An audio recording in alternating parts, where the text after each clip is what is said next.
پورے ملک سے مبارکباد کے پیغامات موصول ہو رہے ہیں،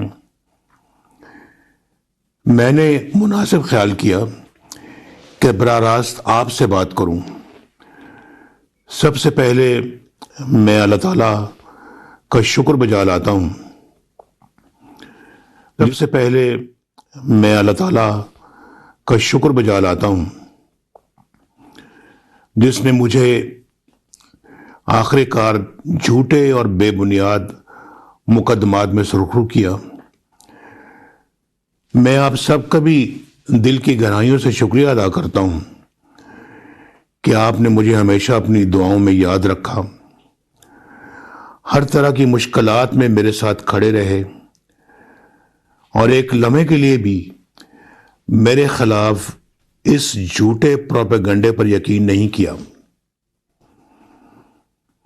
آپ کی دعاؤں اور آپ کے ساتھ نے مجھے ہمیشہ بہت حوصلہ دیا۔ آج آپ مجھے مبارکباد دے رہے ہیں، آپ کا بہت بہت شکریہ، لیکن میں سمجھتا ہوں کہ آپ سب بھی مبارکباد کے مستحق ہیں۔ میری جماعت کا ہر رکن، ہر کارکن بھی مبارکباد کا حقدار ہے۔ میں اگر 2013 کے بعد اپنے خلاف شروع ہونے والی منظم سازش کی کہانی بیان کروں تو بہت وقت لگے گا۔ اس کا آغاز اگست 2014 کے طویل دھرنوں سے ہوا اور اس کا پہلا مرحلہ 28 جولائی 2017 کو ختم ہوا،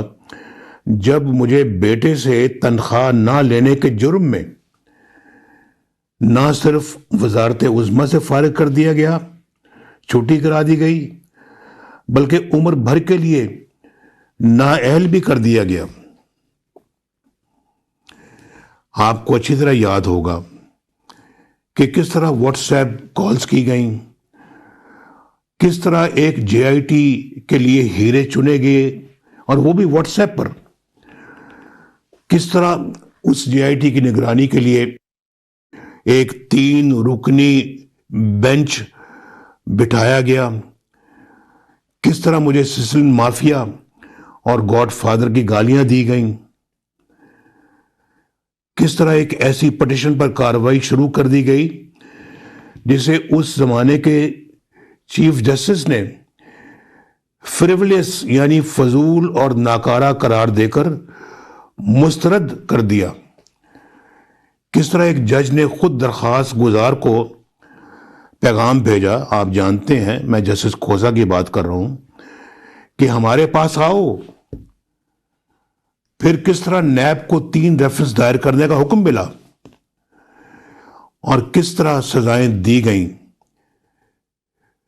اور کس طرح سپریم کورٹ کا سزا دینے والا ایک جج جس نے مجھے سزا دی تھی، اس بینچ کا وہ حصہ تھا جج، احتساب عدالتوں پر وہ خود ہی مانیٹر بن کر بیٹھ گیا۔ کس طرح مطلوبہ فیصلے حاصل کرنے کے لیے سینئر ججوں کے گھر جا کر دھمکیاں دی گئیں۔ میرے بزرگوں، بھائیوں، بہنوں، یہ ساری باتیں ریکارڈ پر آ چکی ہیں۔ اس شرمناک کھیل کے سارے کرداروں کے چہرے بھی بے نقاب ہو چکے ہیں۔ وہاں سے حق اور سچ کی گواہیاں سامنے آ گئی ہیں جو ہمارے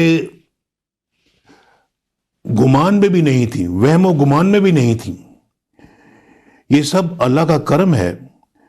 کیونکہ میں نے اپنا معاملہ تو اللہ پر چھوڑ دیا تھا، اور آپ کو یاد ہوگا میں نے کہا تھا میں اللہ پر چھوڑتا ہوں، اور آج بے گناہ قرار دیے جانے کے بعد